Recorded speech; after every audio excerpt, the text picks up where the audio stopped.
Over to Assalamu you. alaikum, sir. Dr. Wa Sir, alaikum salam wa barakatuh. I'm deeply humbled by all these adjectives. I have to look at the mirror that, is this really me? Jazakallah khair, and I hope Very that glad. That's Allah who you makes me are. worthy of those adjectives. Ameen. Ameen. Yeah. Assalamu alaikum wa barakatuh. Wa alaikum salam wa rahmatullahi wa barakatuh. أعوذ بالله من الشيطان الرجيم بسم الله الرحمن الرحيم إن الحمد لله والصلاة والسلام على خير الأنام سيد الأنبياء محمد مصطفى صلى الله عليه وسلم وعلى آله وصحبه وسلم. With the permission of the chairman, sir, Dr. Qasim Akinriti Said, and the respected leaders of the Jamaat here present, I say Assalamu alaikum wa rahmatullahi wa barakatuh to all our brothers who are on the call, as well as our sisters. I believe I saw one or two people who are female that have joined the call. It's indeed a honor to join you this evening to make a presentation on storytelling with a purpose, crafting impactful narratives for Jalsa and beyond. This is not going to be academic. I anticipate that it would be interactive. So I encourage every one of us to bring our Quran together, closer to us, so that we will be able to, check some references, because the real manual for storytelling is the Quran itself. And in the course of this presentation, the goal is to share with us how Allah Himself has actually employed a lot of storytelling techniques. The Holy Quran itself is over 1,400 years old. But imagine that all of the techniques that are being used in storytelling today, you actually find references of these strategies, of these techniques in the Quran. And this is one of the miracles of the Quran, that indeed the Quran is peerless in terms of its literary eloquence and the sublime techniques that Allah Himself, the masterful storyteller, has employed.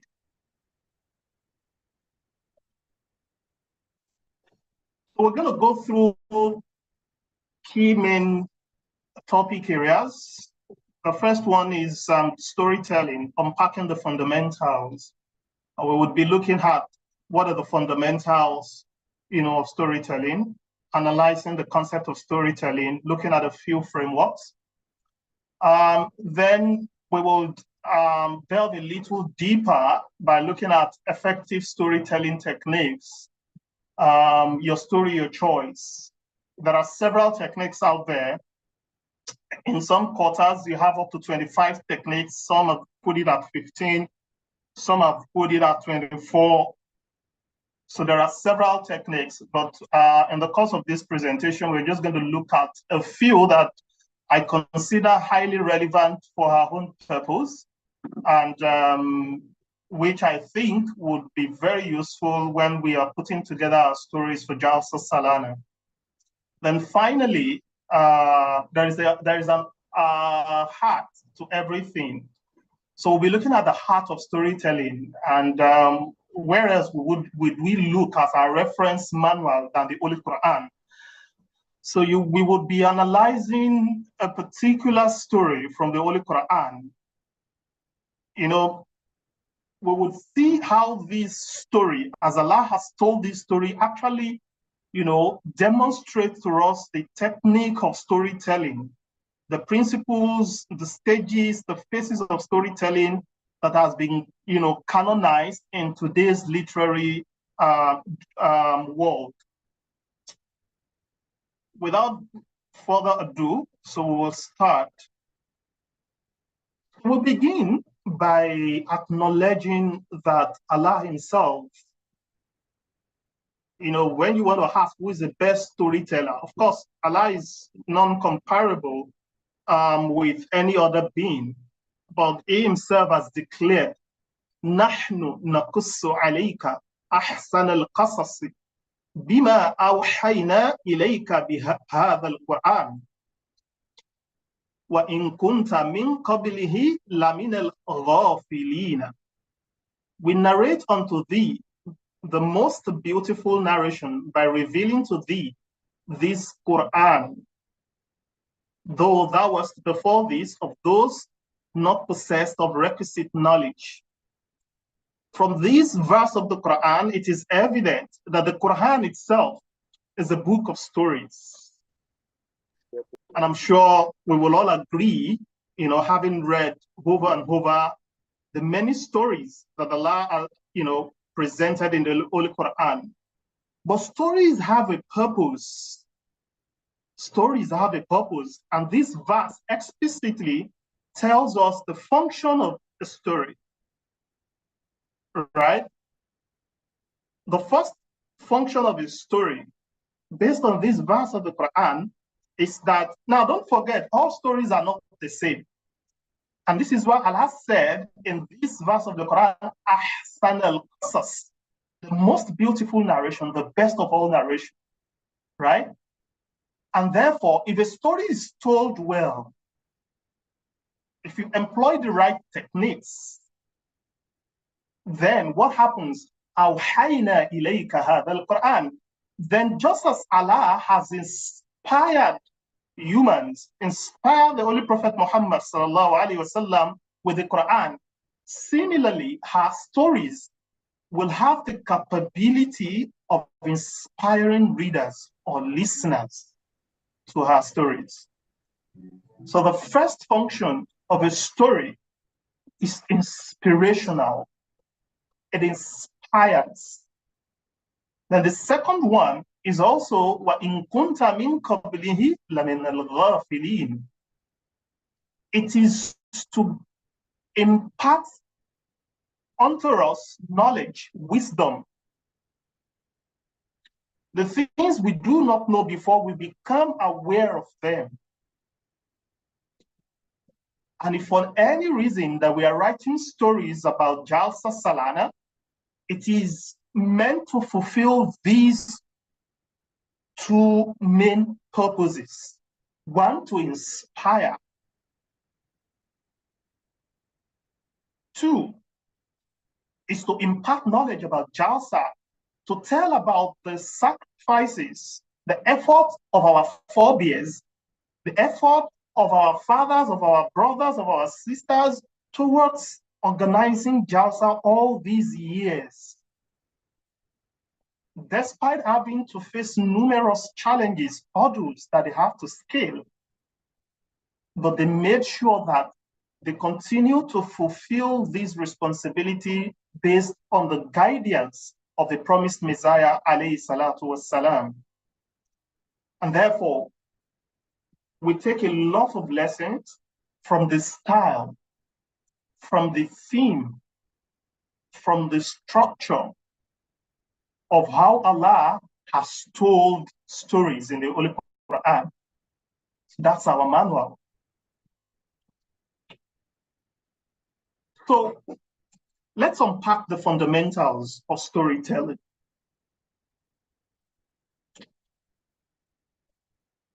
Storytelling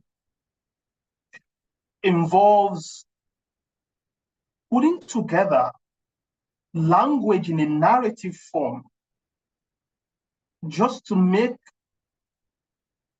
the audience or the readers to have a kind of experience, whether they are inspired or they are imparted with knowledge, wisdom, facts, details that will enhance their intelligence and sort of elicit the right kind of responses or actions from them. Because when Allah told those stories in the Quran, The purpose is actually to bring about certain actions, whether we desist from certain behavior or we enhance our ability to do certain good acts.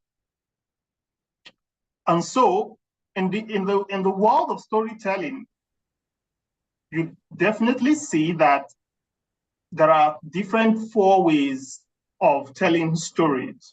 One is oral. Many of us, while we were young, listened to stories of tortoises, of dogs, of different animals from our grandparents. And I remember very well, I think those of us, in the early 90s, we had these, maybe sometimes mid-90s, we had this story program they did on NTA. They had particular days, and we're always looking forward to, watching that story. That's an example of visual, right? Visual storytelling. Then comes the written, which exactly, so in terms of the Jalsa Salana, a whole lot of, in fact, all of these 4 elements can come to play. The digital is the one where you can have animations, right? Telling stories by animations or using some form of, other digital techniques to tell the story. While also possibly the digital approach can actually even employ all of these other 3 approaches. So when we are telling stories about Justice Salana, we can employ all of these approaches. But because a whole lot of the stories will be documented, the written stories tend to take prominence, because of all these other forms, there are limitations in terms of preserving the quality of the stories. So imagine the films that were produced, in the 90s, in the early 2000s. If we want to watch those same movies now, you see that they've lost quality in terms of graphics because of the level, the advancement of the devices that we have today. But the same book that had been written in the 1800s, except the concept may now be obsolete, the quality of the book still remains, if nothing has happened to it, the physical copy, right? And this is why sometimes you have, a lot of people also try to preserve books by putting them in PDF, and that's where you have the likes of, digital format for, archiving a lot of very useful materials. Now, to move on, because of time, experts have identified 7 elements of storytelling. And like I said, this is going to be very interactive. So by the time we have finished mentioning these 7 elements, there's going to be a short quiz. Participants will be requested to provide, these 7 elements, just to make sure that everyone is following and the session is interactive as much as possible. So the first element has to do with plot. What's the story about? Second, character. Who are the people involved in the story? Third, point of view or perspective. Yeah? Point of view or perspective.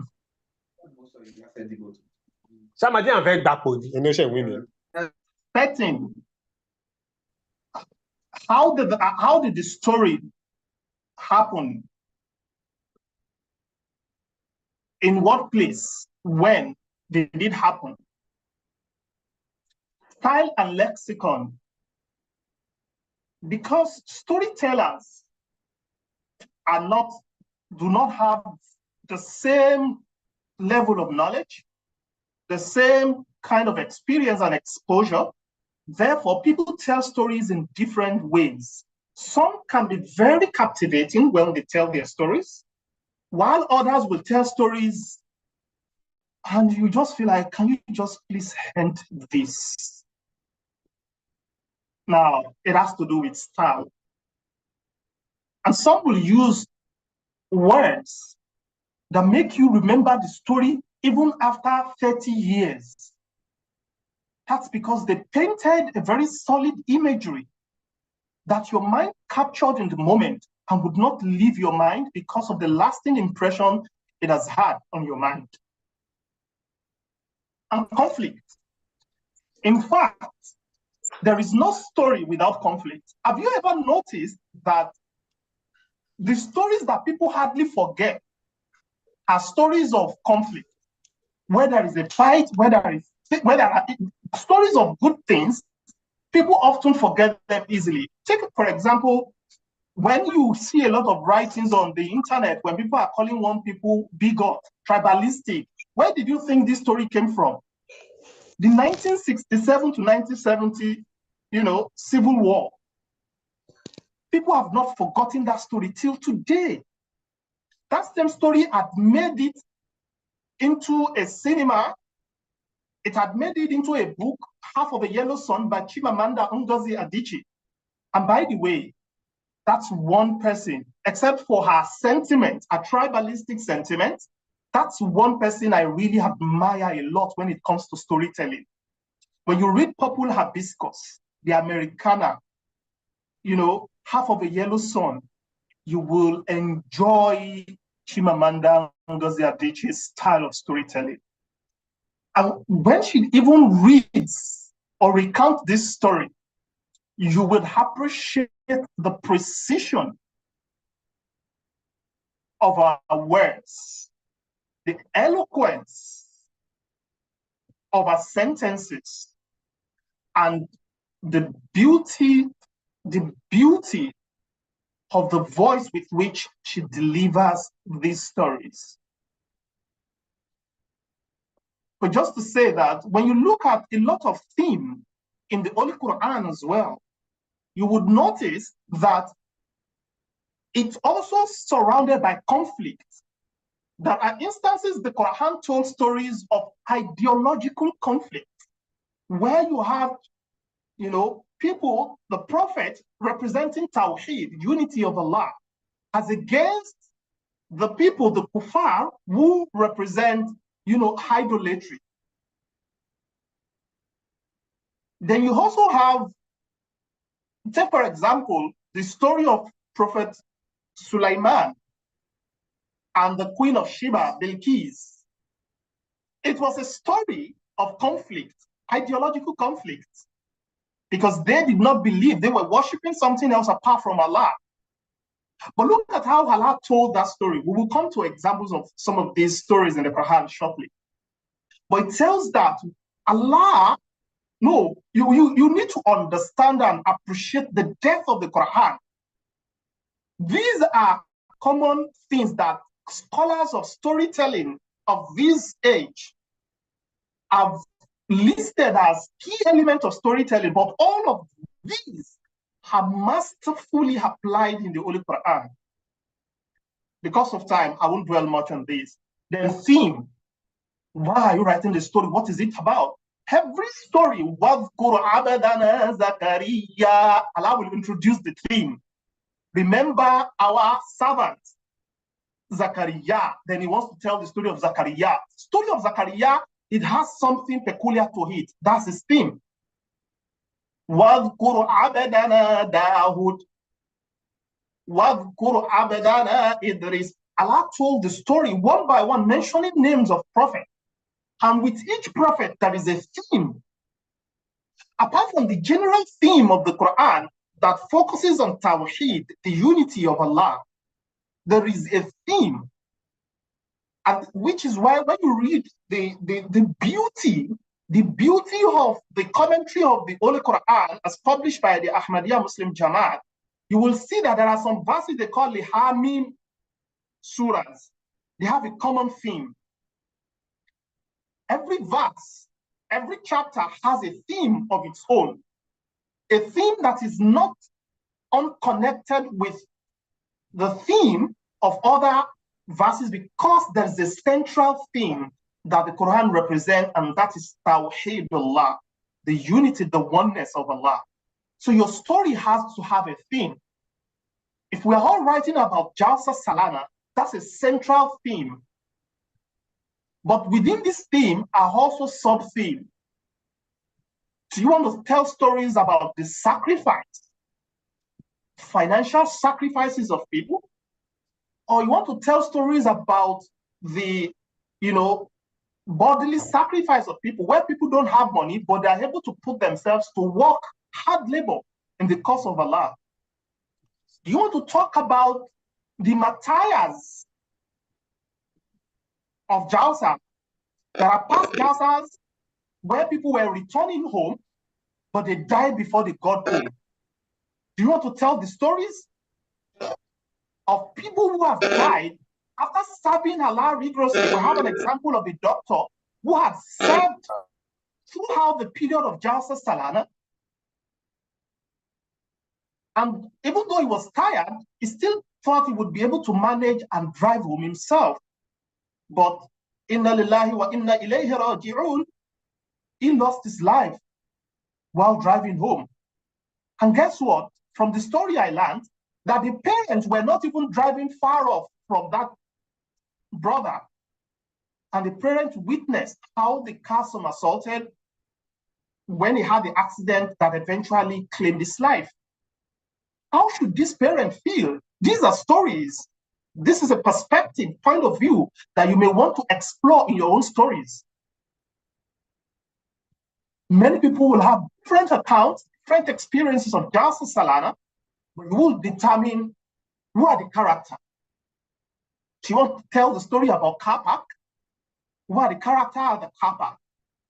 Do you want to tell stories about the toilets and sanitation? Who are the character there? Do you want to tell stories about the security experiences? Who are the character there?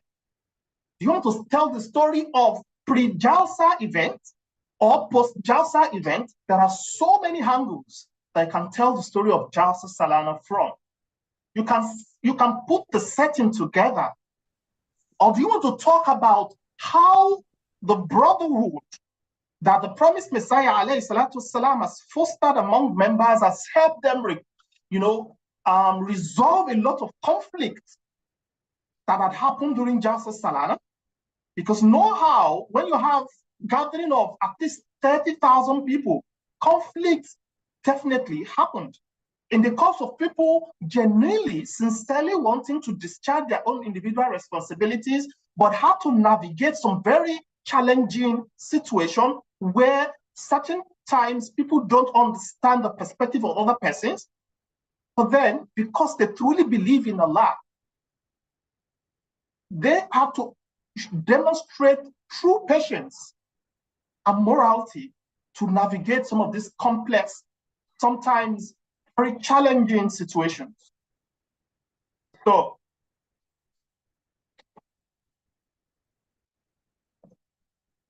according to scholars of storytelling,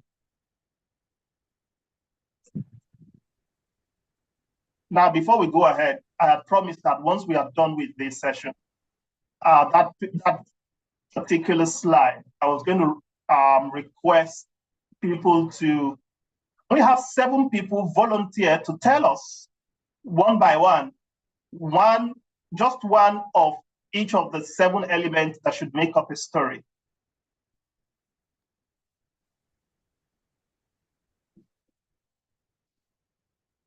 I think we've muted people, but if they cannot speak, maybe they can write.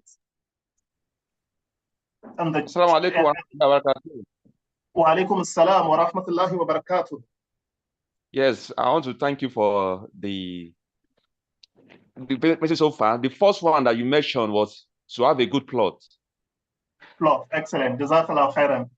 Jazakallah khairan. Can we have someone else also tell us another one? Okay, someone has mentioned character. Character. Which other one? Setting, someone has mentioned setting. So we have plot, character, setting. We have style and lexicon. Someone has mentioned context, theme. Okay, which other one?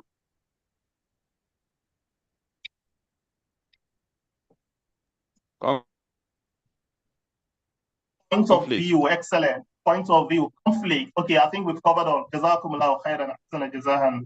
Now that gives me, the signal that you're following keenly. So let's look at plot. What does plot entail? So very briefly, because we don't have a lot of time, so I'm going to have to run through these very quickly. So plot is the skeleton of the storytelling. It's what helps you put together a structure for your storytelling. It means you are stringing together logical events, but you must set it out in a way that flows, that is coherent. Otherwise, people will lose, you when you are telling that story, and it will not have the right impression. You will see examples of how Allah, used plot in the Quran shortly. So there's a common framework that people have actually sort of referenced severally. So look at this Freytag's pyramid. So Freytag's pyramid is a sort of a framework for understanding how you should set your plot.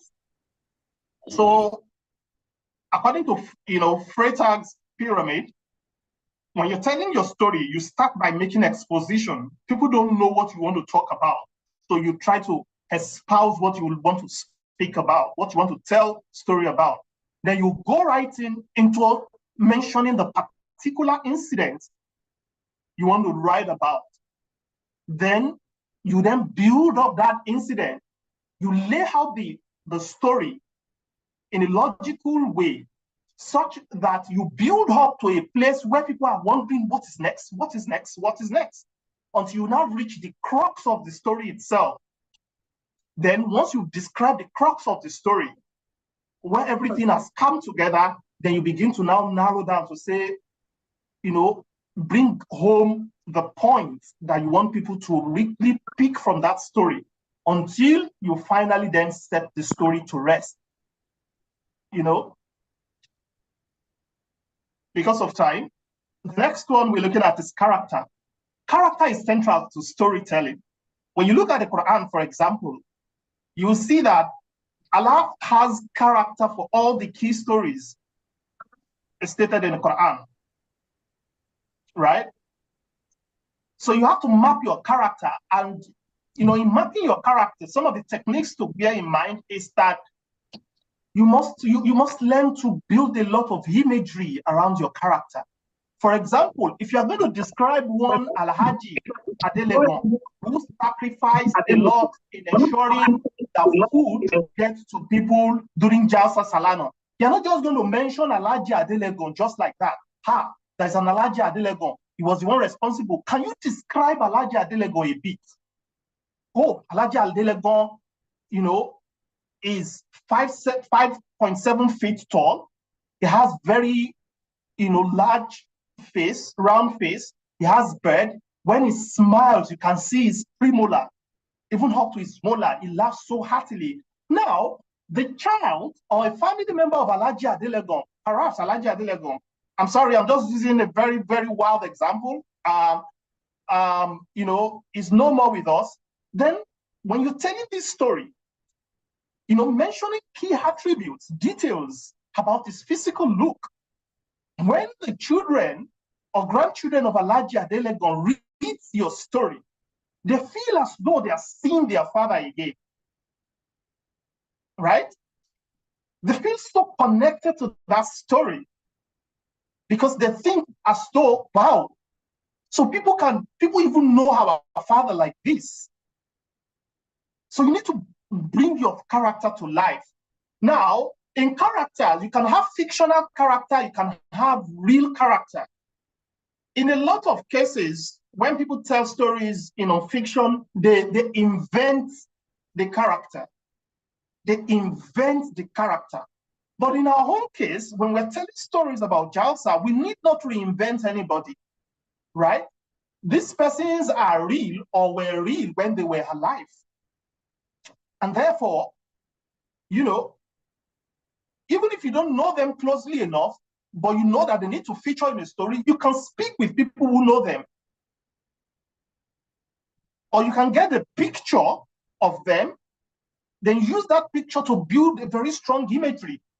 Get snippets of stories about them from people that allows you to build your story around this person, so that when you tell the story, then it has the right impact on whoever is reading.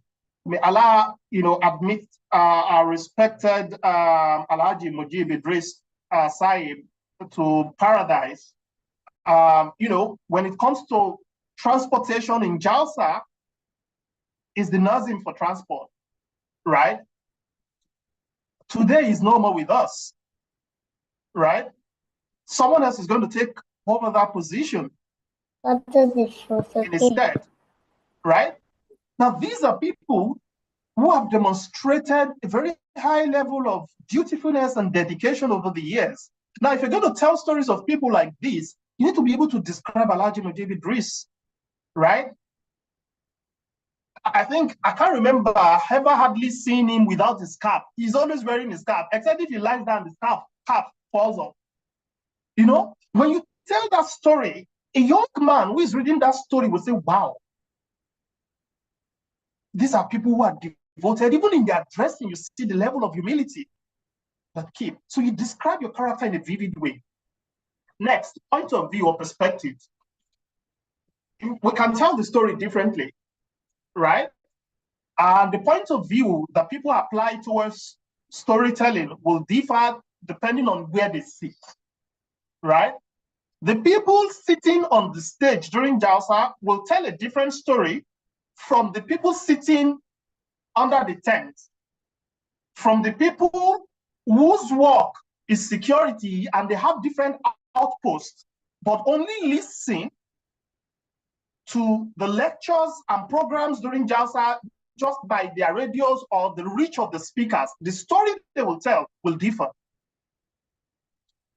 The story people working in MKA radio will tell will differ. The story for people during working at the clinic will differ. The story of people working in the kitchen will differ. The story of people working in the toilet will differ.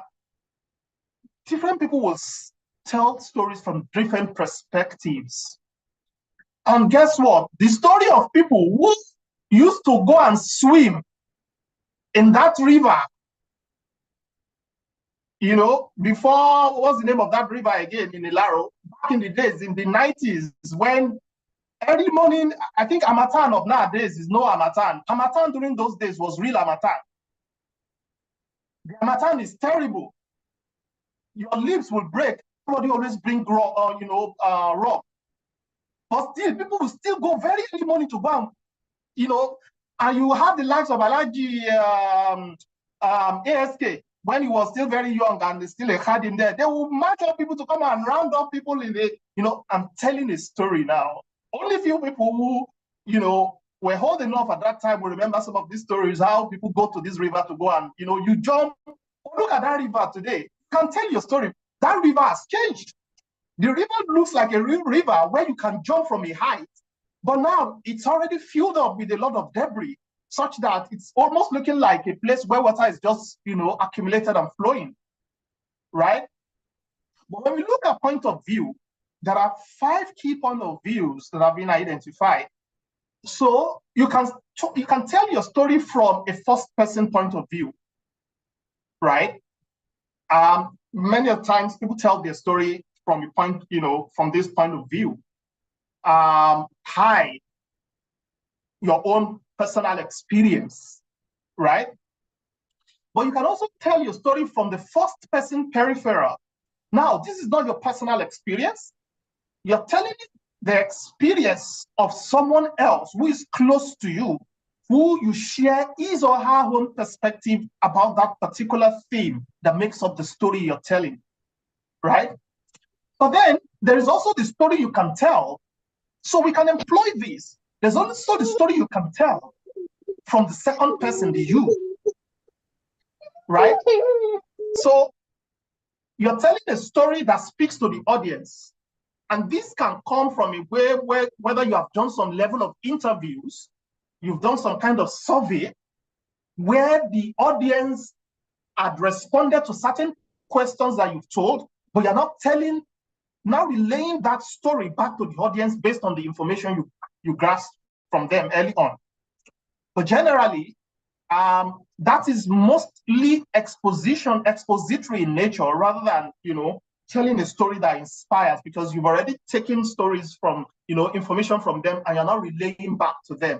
So that's why you often don't see a lot of people tell story using the second person.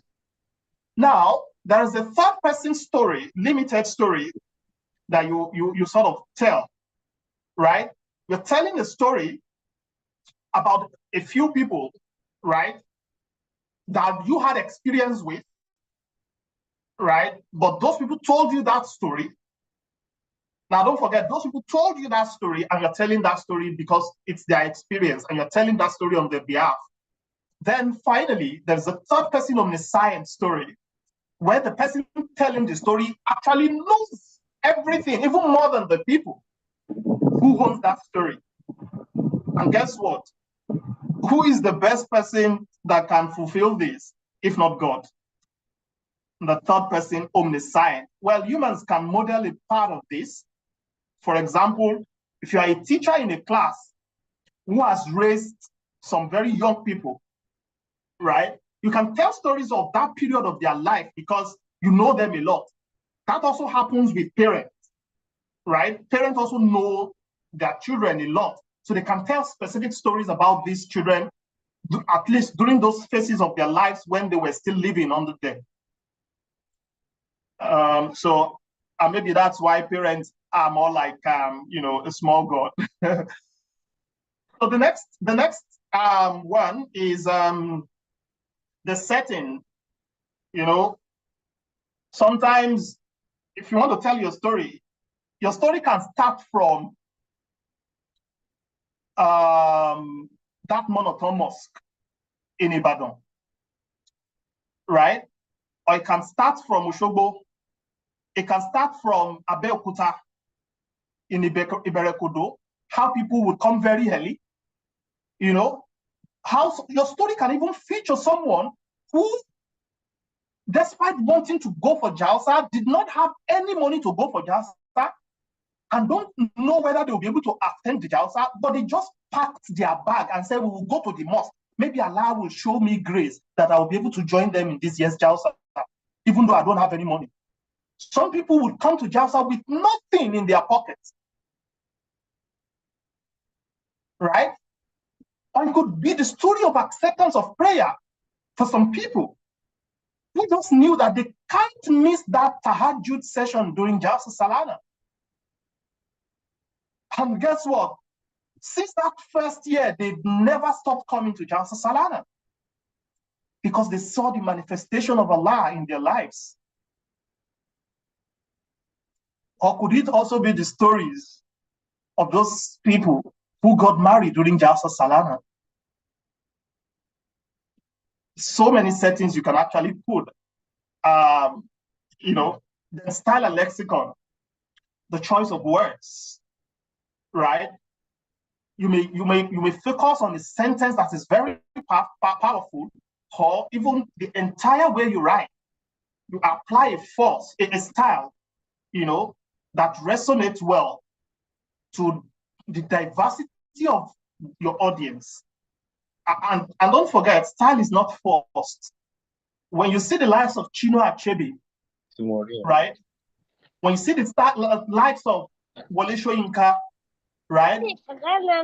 When you look at all these people, they have different styles. Back in Jamia, I think that must have been 2004 or thereabouts.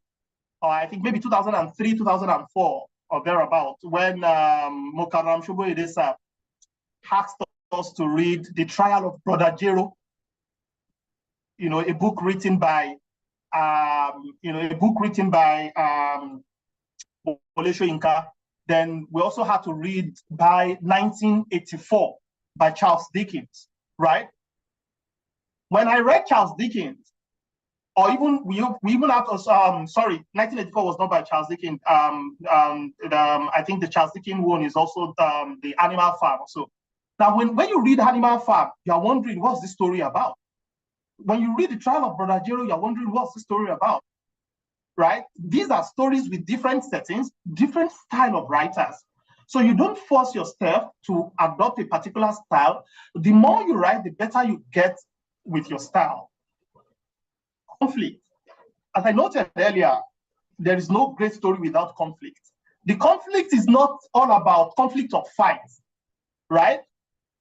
The conflict can be in terms of surmounting a challenge, right? In terms of, building capacity despite, a lot of obstacles, right? The story can be in terms of, back in the days when we were young, attending Jalsa Salana, we will file up and queue up. And you tend to see that you will struggle. People will push, somebody will push you to the front, other people will push you to the back. They will scatter the line. Some people will break up the line, You want to tell this story from this perspective, how you build resilience through some of these challenges shaped you, right?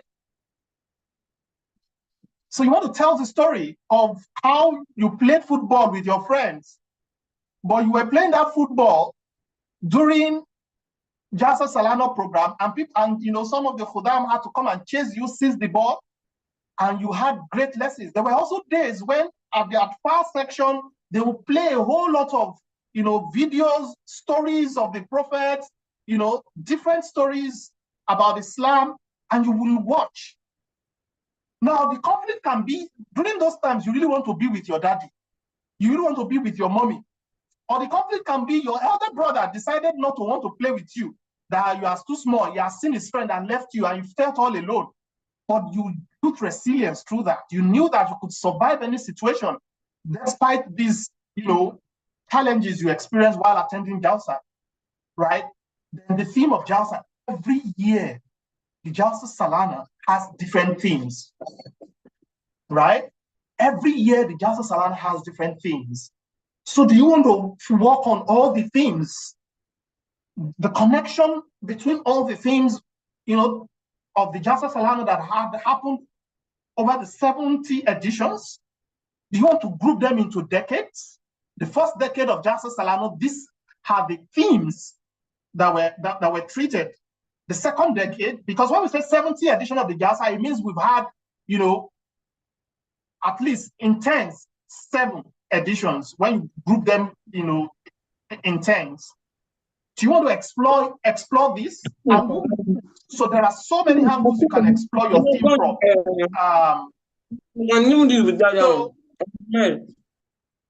Sorry, we have some. Okay. Right. Thank you. Very quickly. So there are what we call the 5 C's of storytelling. So now we are going to the end of the fundamentals and the 4 pillars of storytelling. Because of time, I won't dwell a lot on them. So we have 5 C's: character, context, conflict, climax, closure. Character, context, conflict, climax, closure. Now, can I have 2 volunteers to sort of guess any 2 P's from these 4 pillars of storytelling? Can I have 2 volunteers?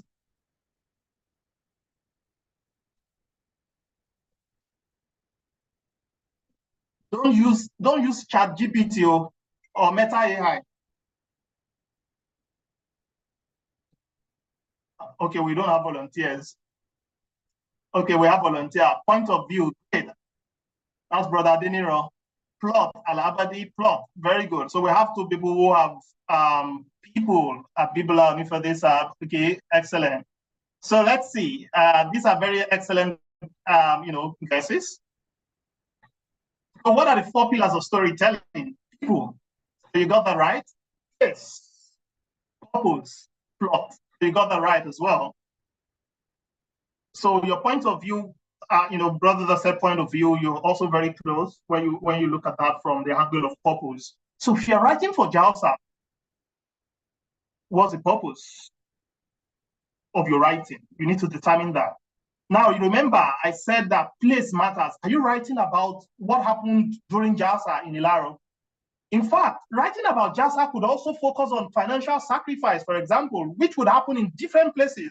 How your financial secretary over the years, it can be a financial secretary who wants to write the story of how, in a particular year, it wasn't looking like people were going to even put together money to rent the buses, and money came late to arrange buses, everything. You can tell the story. Or maybe your vehicle broke down while you were coming to Jalsa. There have been cases where people's vehicle broke down and they didn't arrive to Jalsa until late at night on Friday or the following day on Saturday. There have been cases like that. So your story can follow a particular place, right? And your story can involve a lot of people, or maybe just one person. You think about how you want to tell the story. So let's go on now to look at the heart of storytelling. The heart of storytelling, employing expert techniques to inform and inspire.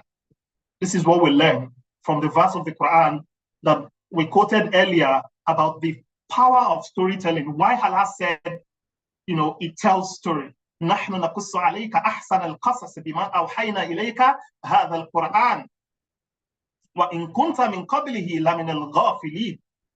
Right? Allah has told us 2 key principles why we tell stories. Always bear this in mind. You are informing, you are inspiring. If you are informing, the accuracy of the information you're putting out there is very crucial. Don't get twisted stories. Remember the danger of a single story. Verify, make sure you're getting stories, accounts of events, from verified sources, right? Accounts of events from verified sources. Ensure that you triangulate your information. Make sure that you're not informing people about things that are wrong. So very crucial to keep in mind this. So let's look at, the first thing is know your audience. You know who your audiences are, right? So is your story just focused on members of the Ahmadiyya Muslim community? So that will determine how you set the tone for your story. Or are you telling the story to the Ahmadiyya Muslim community and members of the public, so that members of the public can also benefit from these stories? Is even within the Ahmadiyya Muslim community, who should be prioritized in terms of your audience? Are you telling the stories of members of Majlis Khudam al-Ahmadiyya? Are you telling stories of members of Majlis Ansarullah? Are you telling stories of Atfal al-Ahmadiyya? I remember a few years back, I'm in the sanitation department, and we're cleaning up after Jalsa Salana, right? And I knew that many people were rushing already to go back to their respective homes. So some of our volunteers, in fact, a large chunk of our volunteers had to leave. But still, I was looking at the Jalsa ground, I still saw a lot of news, pure water litter, a lot of things here and there. And I'm wondering, my goodness, how do we clear this? How in God's name do we clear this? I by myself cannot do this. Architect Moreni Keji, who is my Nazim, he himself has to also leave for Ibadan. He can only, work until certain time. I have to leave for Lagos. So what do? Then I started thinking that I can still see some Atfal still running around, playing around, right? They're running around, playing around, waiting for their parents to get ready before they start going home. Then I thought to them, these guys have the energies. Why don't I approach these young, vibrant minds? Help me out. And behold, you must learn to tell stories to young children. I call them together. All of you, please come. I need your help on something. They were shocked to see that I was asking for their help. And they all gave me their attention. And I told them, you see, we have the unique opportunity to do something that can get us into paradise. And you know that Allah told us that وَلِكُلِّ وِجْهَةٌ هُوَ مُوَلِّيهَا فَاسْتَبِقُوا الْخَيْرَاتِ. That each of us have a goal in life. And we have to strive for goodness. So if each of you can pick a liter of, pure water sachet, each one that you pick, you will get 10 reward from Allah. Just imagine how much reward you will pick if you pick 10. So let us do this exercise and see how many people can pick up to 100. That even myself, I'm going to be part of the game. So let's start picking. And behold, my goodness, these young guys were machines. Oh, I'm the one that first picked this. Leave me, it's for me. I'm the one that will collect the reward. They started running around picking. It was so memorable to them. We all enjoyed our time. I didn't give them any money. I didn't give them anything. But they felt inspired to take that action. And that's a story that you can tell about young people who are inspired not by any pecuniary gains, but because they desire to get reward from Allah and they were ready to do all the things that they were instructed to do just before their parents came calling that it's time to go. So know your audience. Who are they? What is their belief? What is their level of knowledge? Why do they need to read or hear your story? What effect do you anticipate the story to have on them? This will guide how you put your story together. Engage your audience. Create relatable characters that resonate with your audience. Ask rhetorical questions. Get your audience to take action to deepen their understanding. I've employed some of these techniques during the course of this presentation, if you observe closely. I've told you stories. I've created enough, in some cases, response. I've engaged you to give me responses, right? I've done a preliminary, brainstorming about who my audience would be, what their knowledge would be. And it means that sometimes I will have to say certain things to actually, bring up, erupt some emotions from you. I've set some specific scenes during the course of this conversation to actually speak to some of you who had lived through those experiences of Jalsa. And this is how you engage your people. Use simple and effective language to convey ideas.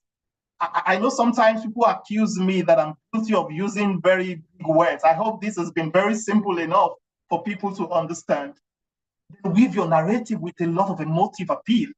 I've just told you the story of the small boys. Imagine I have a small boy listening to me who was not part of those groups. Don't you think that that small boy may be thinking, that Tiflu may be thinking, the next Jalsa, I'm going to also pick something, right?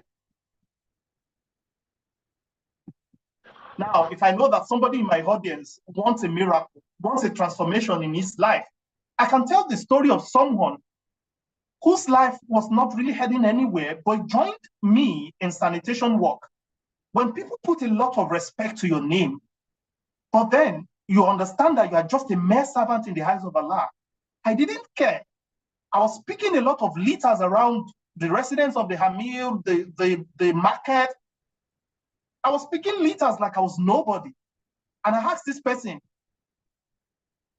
remember that Allah himself said, هل أتى على الإنسان حين من الدهر لم يكن شيئا مذكورا, that there is a time when everyone that you see that is called a celebrity was once an anonymous person.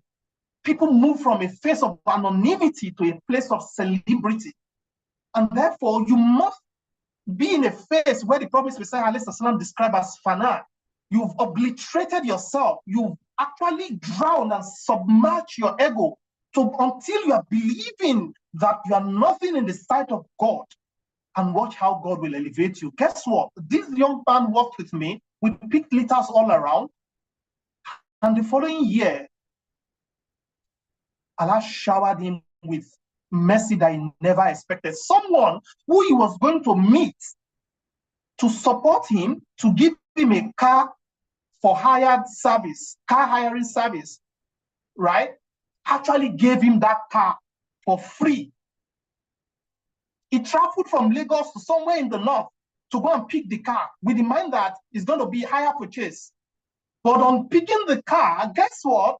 The person who he picked the car from later called him and told him, I give you the car.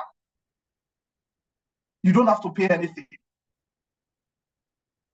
Do you have such stories you want to tell of this kind of manifestation? Now, when you tell stories like this, be sure that in this Tinubunomics, people will love stories that will transform their lives. Add a bit of surprise, right? Startle your audience with new facts. You have example of these in Quran chapter 4, verse 165, right?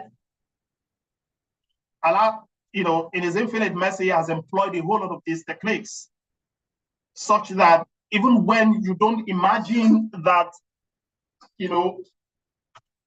certain things are possible, Allah employs these things as a matter of surprise. So, for example, in that verse of the Quran, Allah, in his infinite mercy, actually introduced, something quite significant.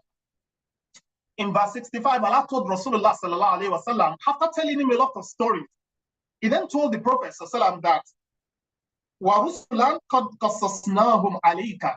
There are prophets who have told you their story. You see, God is a storyteller. Qisas, right? And Allah added another one. وَرُسُلًا قَدْ قَصَّصْنَاهُمْ عَلَيْكَ مِنْ قَبْلُ. We have told you stories of certain prophets before.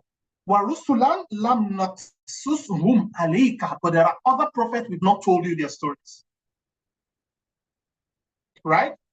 It tells the Prophet ﷺ that what you think you know is not the end of what there is. There is still more that we can tell. Right? Then when you look at example, sequence of events, unpredictable, as you build a plot. You find this example in Quran chapter 28, verses 23 to 29. An example of this, was when Allah subhanahu wa ta'ala was telling the story of Prophet Musa alayhi salatu wassalam. Before then, Musa was, involved in a very, challenging situation where he fought someone and, unintentionally the person died and he had to run away, right? Now, look at the build-up of that event until he got to Midian. What happened while he was at Midian? How someone who had fought someone, all in the name of it, was trying to help. Now, you would expect that, he's supposed to lie low when he gets to another place. But he stepped forward to help again, even when he had nothing in expectation. Right? You would not expect that he will do that. But he actually saw two ladies standing by and he offered to help them and left them to go and sit under a shade and then asking Allah, Rabbi, inni lima anzalta ilayya min khairin fakir. You would not believe what happened next. And that's when one of the ladies came and said, my father wants to hire you. A twist of event that happened. So you could not even predict Allah, how Allah is telling the story. You would imagine if it's the first time you're reading, you don't know where that story is leading to, because someone who had killed someone will be someone who will be hunted by Pharaoh. Right? So it tells an element of surprise comes. And the most surprising part was the part where, Prophet Musa was offered a proposal of marriage. You would not have expected that someone who has been in that situation will be offered a proposal of marriage. Right? So if you do have some time, go over those verses of the Quran again and see. The other part is this same strategy about introducing a new character. Allah was telling the story of Musa alayhi salam up to the point as he reached Midian, Allah introduced a new character, which are the two children of Shuaib, right? the two daughters of Shuaib. They are new character that continued their story.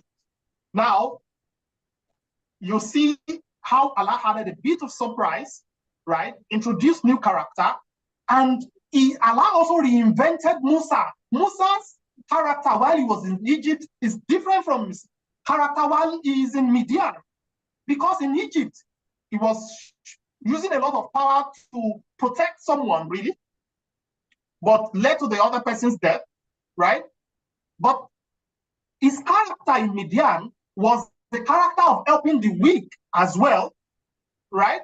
But this time around, it was in the other one, the other person called Musa for help while he was in Egypt. But while he's in Midian, nobody called him for help. He actually volunteered himself to go and help them. You see? You reinvent a known character. You see, Allah has beautifully used all of these techniques in the Quran. Stories within stories. My goodness. You can't imagine how beautiful this is. And you will see how Allah told stories within stories in chapter 12, Surah Yusuf. So you can be telling a story about Jalsa, but you can bring in some short other stories that actually connect to the main theme that you're actually working on. So show, don't tell. A very interesting example of this show, don't tell, is in Quran chapter 27, verses 16 to 45, the story of Prophet Sulaiman. You know, when you read that story, you are wondering, like, okay, when Allah described Hudhud, Mahi Allah Ara Hudhud, what is Hudhud?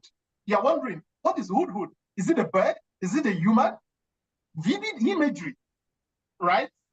Vivid imagery. When Allah described how the Queen of Sheba, right, came to the palace of Sulaiman and saw the design of the palace and felt like, you know, the glasses was more like a swimming pool, and removed her outer covering to as though she wanted to swim in it before she discovered that it's a glass, you know, with very shiny, you know, those are vivid imagery, concrete examples that build up in your mind. You remember, right?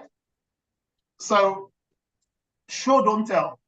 So use imagery, use concrete examples.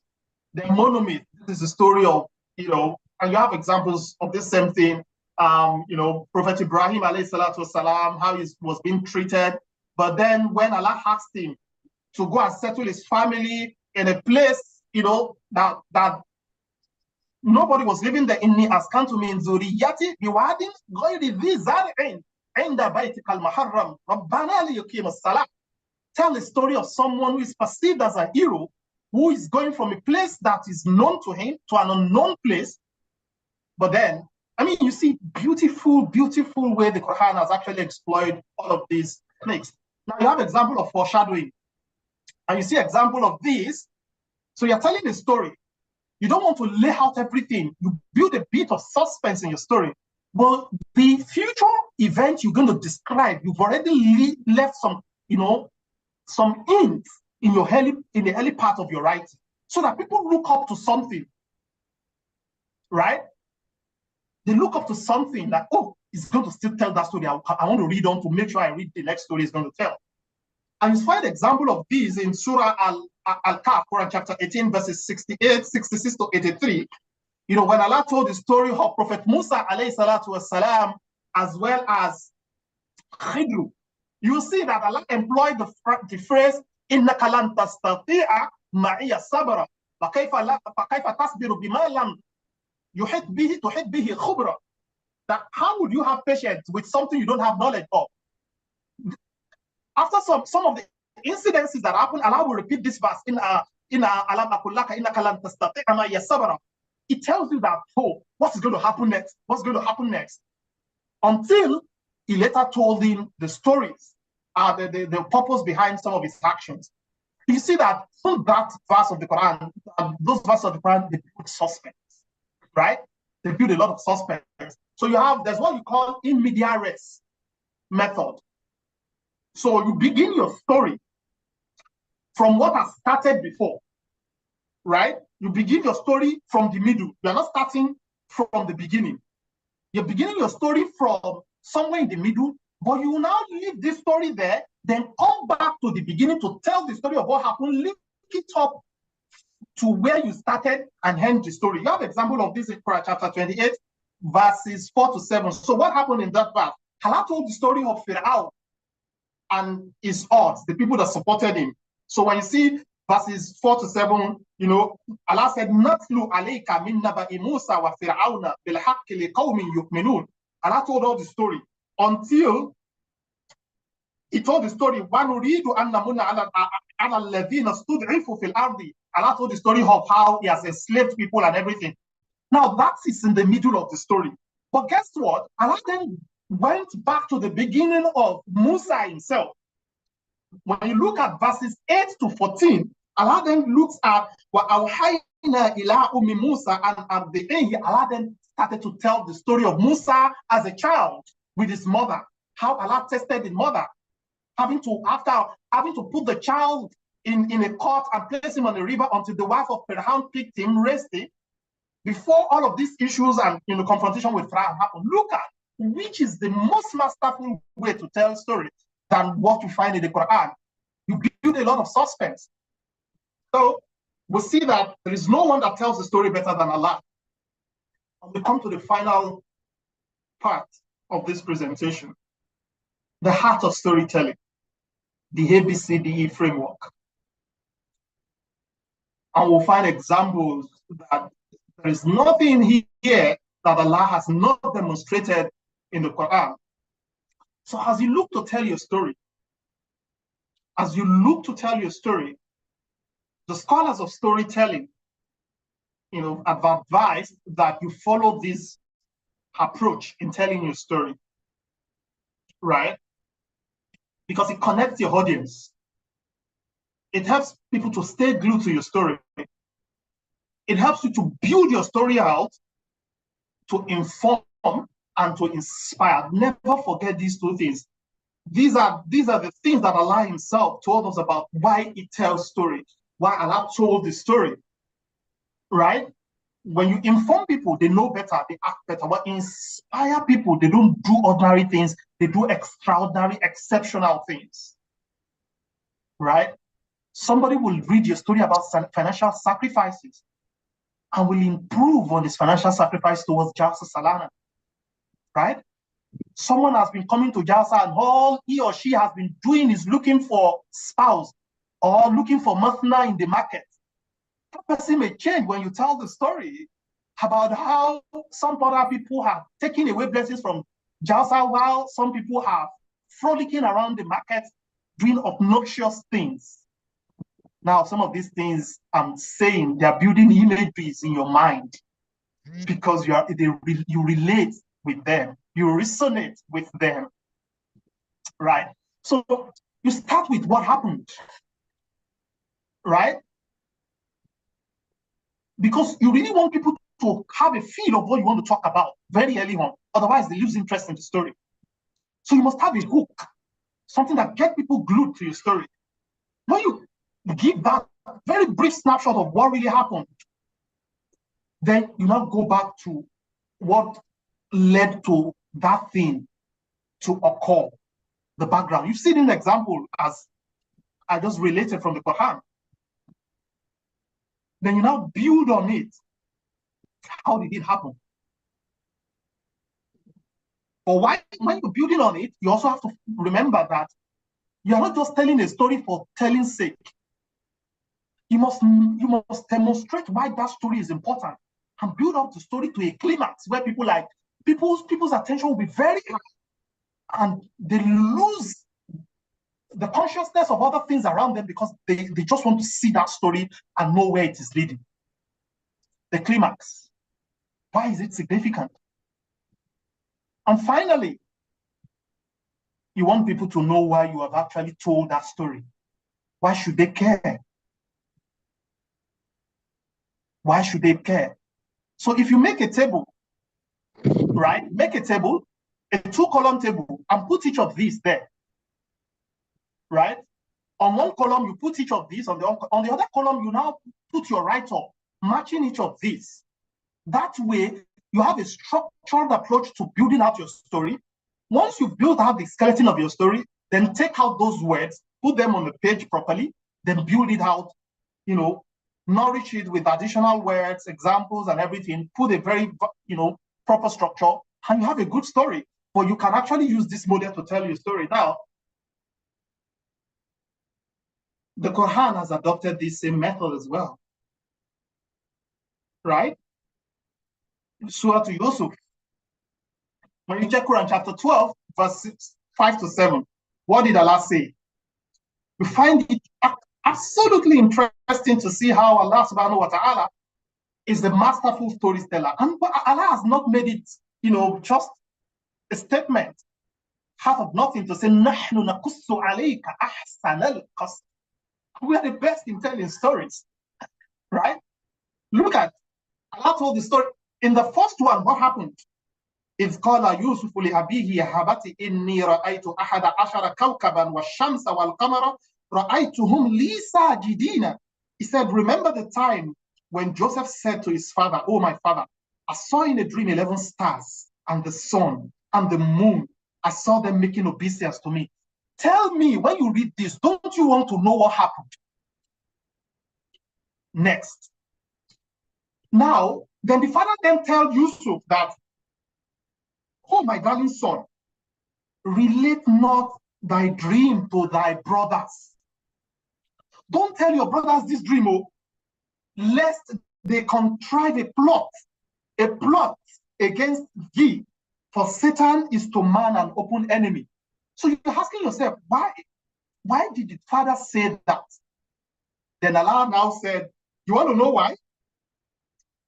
Then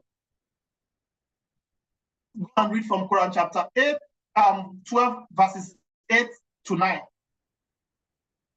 That's why. And what did that say? لَقَدْ كَانَ فِي يُوسُفَ وَإِخْوَتِهِ آيَاتٌ لِلسَّائِلِينَ. Why it happened.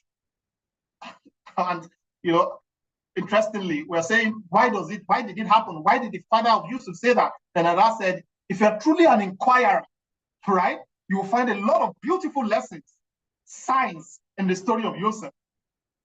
And Allah said, إِذْ قَالَ لَا يُوسُفُ وَأَخُوهُ أَحَبُّ إِلَىٰ أَبِينَا مِنَّا وَنَحْنُ عُصْبَةٌ إِنَّ أَبَانَا لَفِي ضَلَالٍ مُبِينٍ. Yusuf's brother said, verily, Joseph and his brother are dearer to our father than we are. Although we are a strong party, surely our father is in manifest error. Right? Then, what happened next? The same thing Yusuf's father said earlier on, lest they contrive about you. Then Allah told the story of how they came together to plot against Yusuf from Quran chapter 12, verses 10 to 69. Right? That's the development. And guess where the climax is?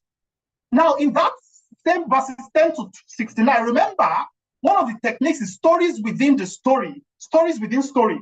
You now see within this 10 to 69, and look at the references of these verses, you see that Allah told some smaller stories within the story of Yusuf, but they are connected. Imra'atul Aziz, the wife of Aziz, who wanted to have something to do with Yusuf, because he refused, eventually led him to, get into prison. Then he met his prison companions who told their own stories, right?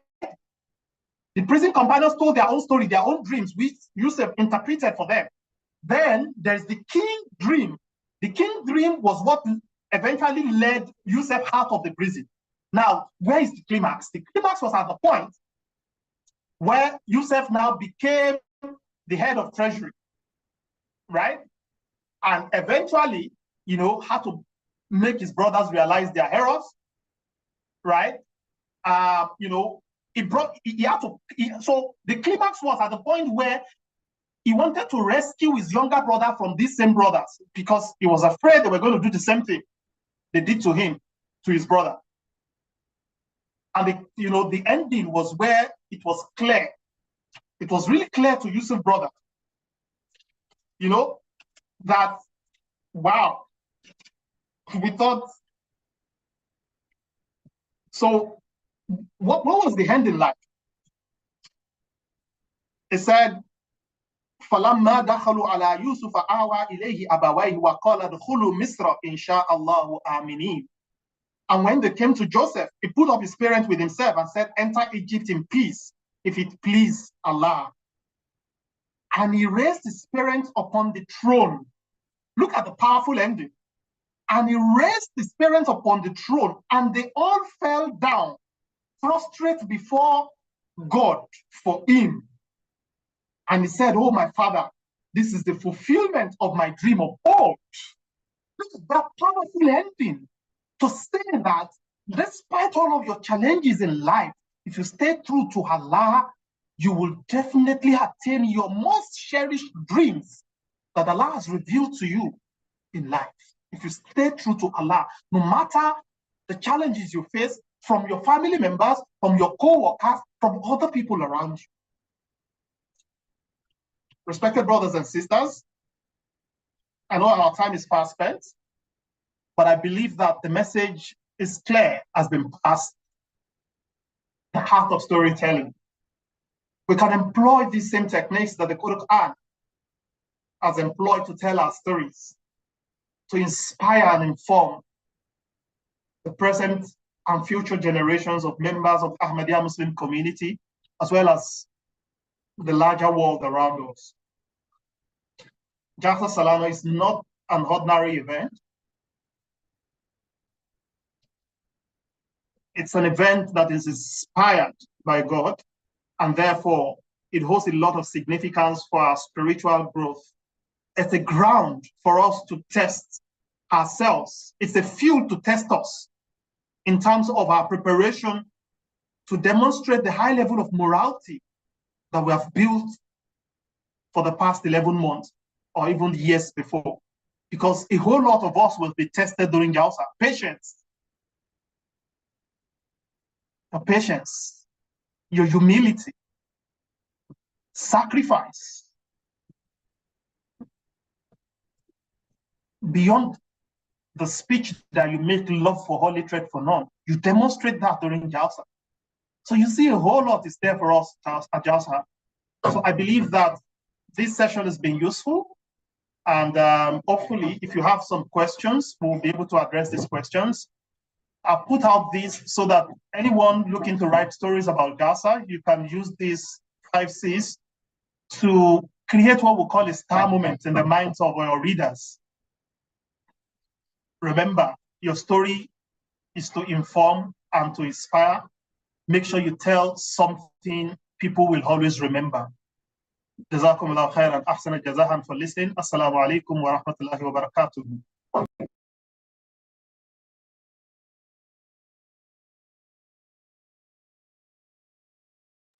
Wa alaikum assalam wa rahmatullahi wa barakatuh.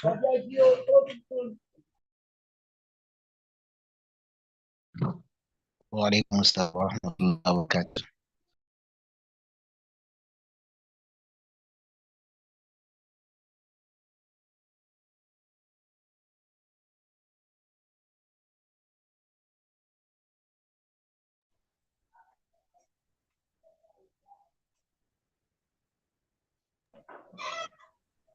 I think it's back to the organizers. Okay, thank you, sir. Assalamu alaikum wa rahmatullahi wa barakatuh. So, Dr. Kozma Kareti is no more with us. He has passed the chairmanship to Mr. Tawfiq Ajibadi. You have the floor, sir. So, the next session is question and answer. So, I wouldn't know if you have anything to put in before that, sir. All right, yeah. Jazakumullah khairan. Assalamu alaikum wa rahmatullahi wa barakatuh. So I think we should go straight to the question and answer so that we can save time and the lessons can still remain fresh in the memory of all participants. So please, attendees, let's go ahead with question. I can see one from the chat here asking from Sister Fatima Batu, saying, I have an observation from where you discuss telling stories within stories, using Surah to Yusuf as a reference. The king's dream part, you cited verses 22 to 36, but it is the same with Imratul Aziz. So I think she wants a clarification on this. So the art of storytelling involves you weaving stories together in a tapestry. Now, the references were to highlight specific portion, and because they were interwoven, I didn't want to just pick just a few verses, but because those verses have to be understood in the light of what had happened before and what happened next. So the range of verses covered several verses, but highlighting the Imratul Aziz portion was speaking to the particular experience between that woman and Yusuf, and the particular experience of the king's dream, how he consulted with his chiefs, and how the servant eventually remembered and led to Yusuf, because these are stories within stories, separate stories, but connected. I hope that clarifies. all right, Sister Fatima, you can indicate if you are okay with the response. And for some of us, for some other participants who may have one or two questions, I think we can do that within the next few minutes before we call it a day. Jazakumullah khairan.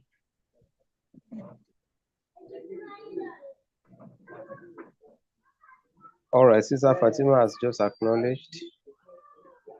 Jazakallah khairan, ma'am. So questions. Okay, so while we're still thinking of the questions to ask, or we are trying to jot down our questions, may I ask if any of us is already preparing to write something for our Platinum Jubilee? At least if anyone wasn't planning, this a seminar must have inspired some of us to pick up our pen and write something.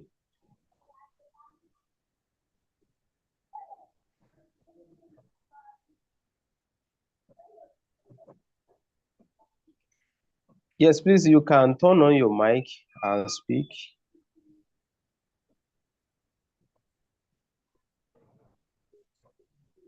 If people don't have questions, they can have comments. All right, okay, Jazakallah. So if we don't have questions, we can also have comments. I can see CP Agigi also in our midst. Assalamu alaikum, sir. So we will be glad to have your comments, sir. Assalamu alaikum warahmatullahi wabarakatuh. Wa alaikum salam wa barakatuh. This is a laudable effort, and I come about the program I think yesterday. Then before I join, you already go far the meet of the program, and the little one I can meet, I think is very very good, and I appreciate the effort of the organizers. I pray that Allah Almighty reward them abundantly, and in coming Jalsa, we pray that it becomes a successful one, and may Allah allow us to witness more. So, Jazakumullah khairan. Barakallahu Fisa, Jazakallah khairan. We are so glad you are part of us.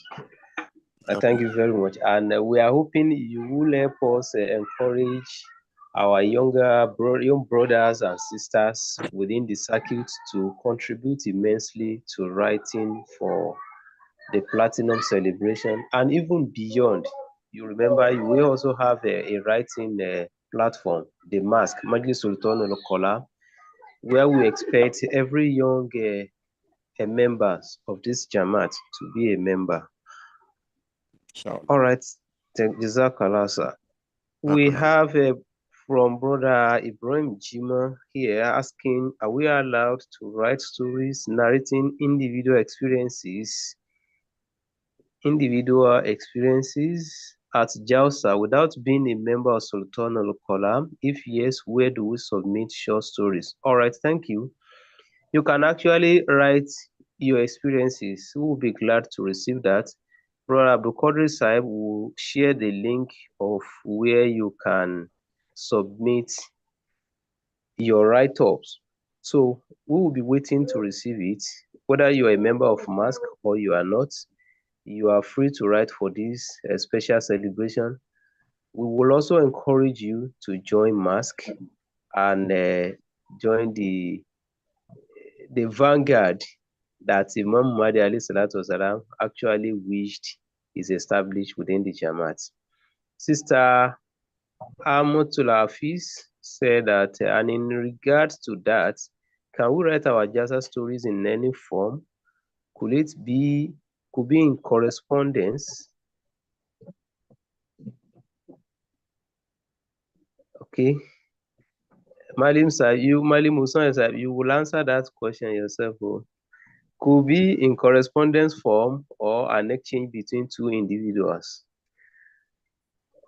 So I think the styles, the style can be as creative as possible, so long as it helps, conveys the theme of the story that you're looking to tell.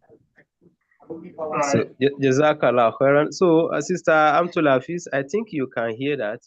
It could be in any form. Just make sure it is passing the message, and we are all motivated by the story. Yes. Just to push your inspiration for those who may not know where to pick it up. Okay. Mr. Mwalimu Dusonya Saib is suggesting the theme, the topic. We all know the theme already, the Jalsa Salana. It is platinum celebration, 70 years. 70 years of our Jalsa Salana. And the speaker also did justice to that, and he gave us different ways we can capture this celebration. That was what we started with. Whatever form anyone thinks they can write, please write. If there is need for any correction, we will do that.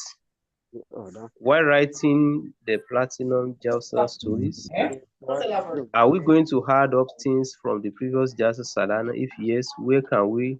Okay, that's the same question. So, Brother Korisa, please, you can share the link, or yes, however, how people can link up.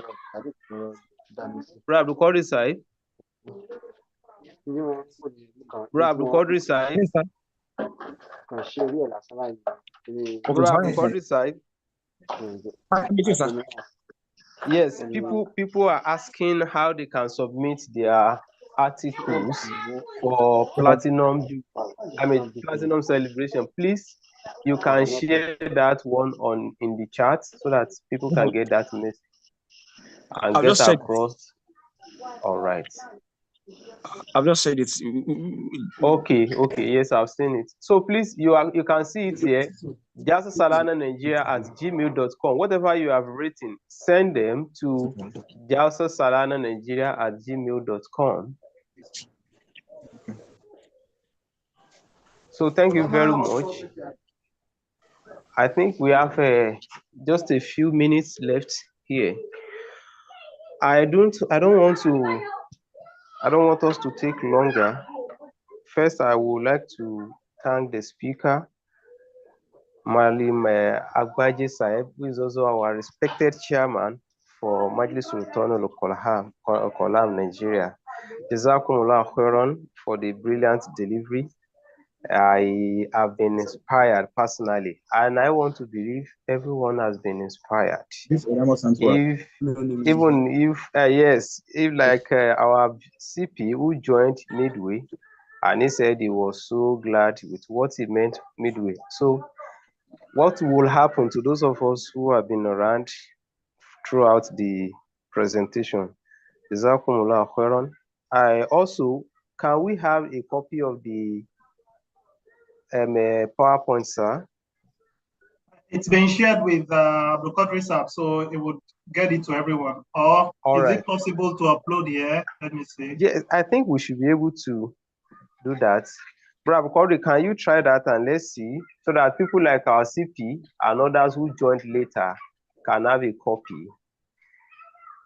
And if it is not possible, please, can we just give a link for people? I mean, people can submit their, is it WhatsApp number or what? Okay, Brother Qadri sir, please, you can share your WhatsApp number so that people can link up with you. If we can't share it here, they can link up with you, then you share it for them. I mean, for those who are not members of MASC. Jazakumullah khairan. Let me see if the CP is still around.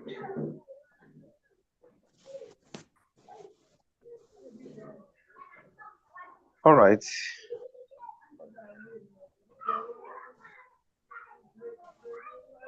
Brother Corey, please, what else do we have on our agenda apart from the question and answer?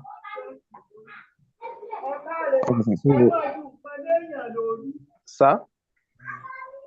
Okay. So we have the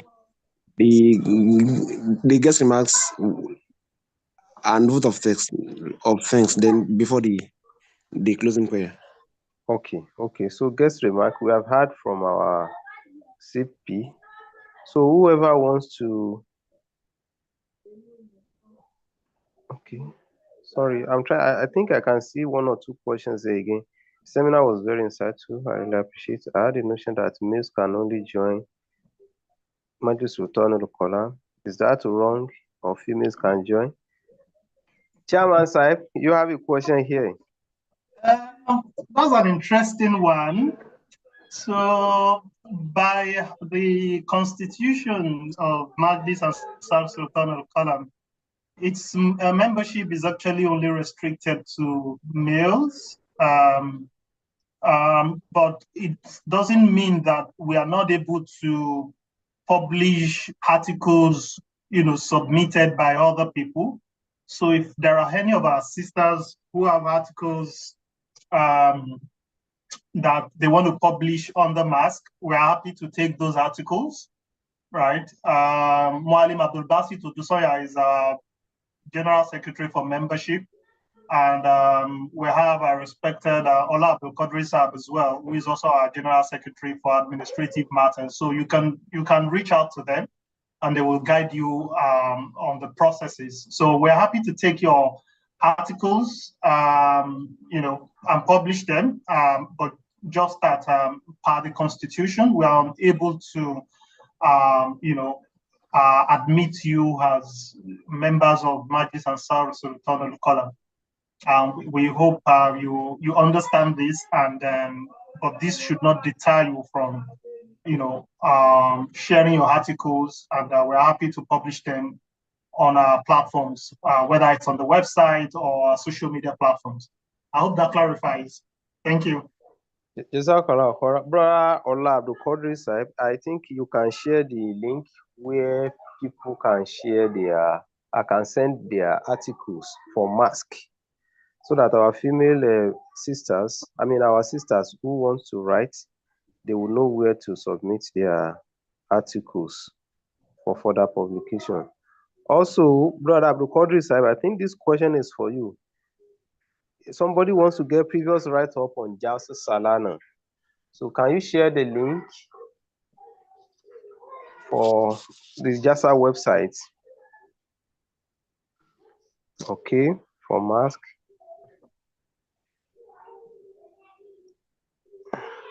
Brother Aminu Sumaila Suleiman would like to have the audio recording.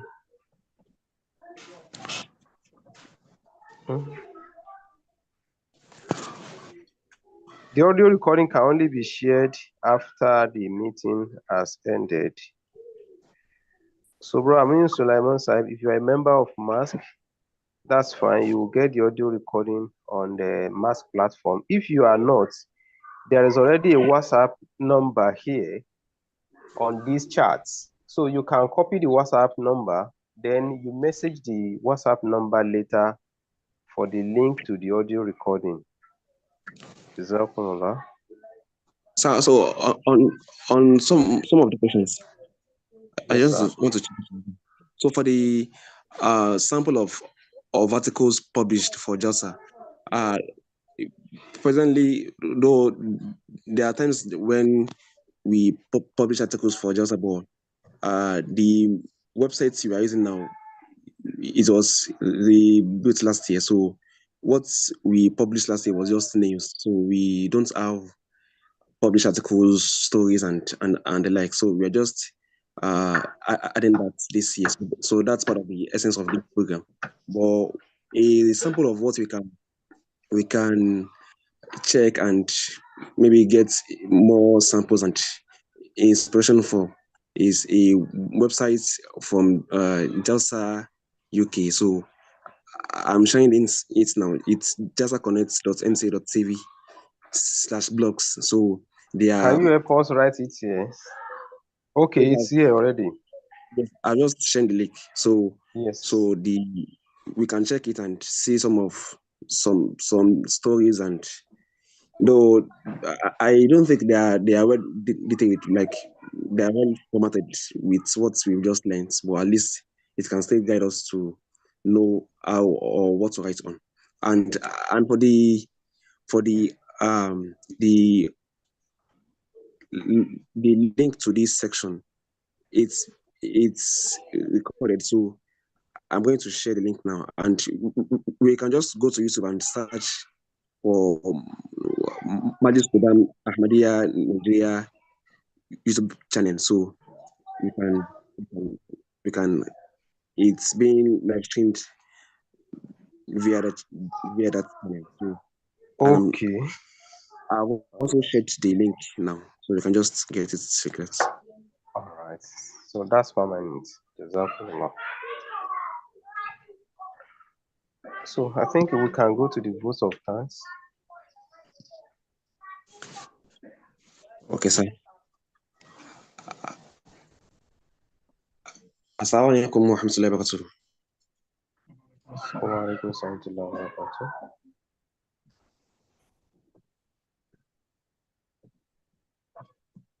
Alhamdulillah Rabbil Alameen. We thank Allah for this special grace to make this seminar come to reality. And we are also very grateful that we are part of those that have the sheer grace of Allah of witnessing the Jalsa Platinum Jubilee. We sincerely thank our dear facilitator, Malim Abbasai, for his beautiful section. He has not only enlightened us on how to write stories, but he has also inspired us to write. On my own personal account, I've thought of 3 or 4 years that he mentioned that I can also come up with something on, and I believe the brilliant and different audience we have will have thought of more. So, and also I would like to use this medium to appreciate our listeners and those who joined, and it's part of the wish to contribute to the Platinum Jubilee that, of course, will push us to join this a program like this. And we also use this medium to express our great gratitude to our guests. So I would like to use this medium to re-emphasize that we anticipate our submissions.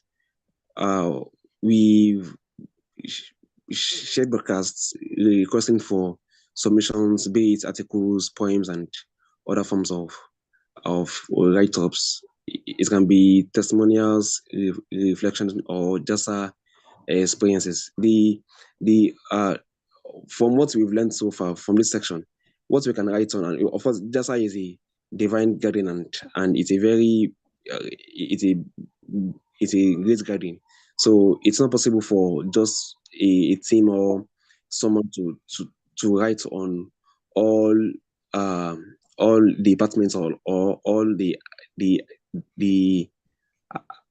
applicants at Jalsa. So we need people, we need to engage people to also come up with content and write-ups to add up with whatever the Jalsa team is able to do. So that's part of the key reason of this program, and we sincerely hope that this will birth a progress. From what we've shared, we've not been having some summation on stories until recent time that we recorded 3 or 4 stories. So we sincerely hope, and we humbly encourage our participants to use what we've learned from this section to write and at least try something and send to us. We will edit and work on it to make it get published. So while I humbly appreciate us for joining this section, we sincerely anticipate us to send in submissions to use what we've learned here and send and write and engage our audience. May Allah bless this Jalsa, and may Allah make the Platinum Jubilee a very profound and a very blessed one. Thank you for joining this section, and we are very grateful for having you on.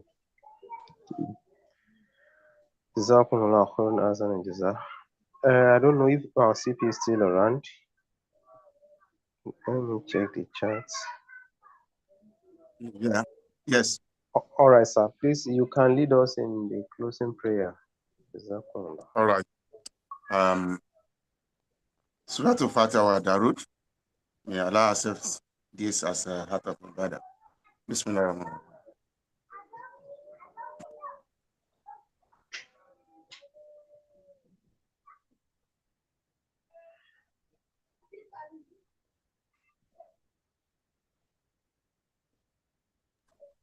ربنا آتنا في الدنيا حسنة وفي الآخرة حسنة وقنا عذاب النار. آمين. آمين. آمين. جزاكم الله خيرا أحسن الجزاء. السلام عليكم ورحمة الله وبركاته. Alaikum warahmatullahi wabarakatuh. Jazakumullah khairan. Walaikum.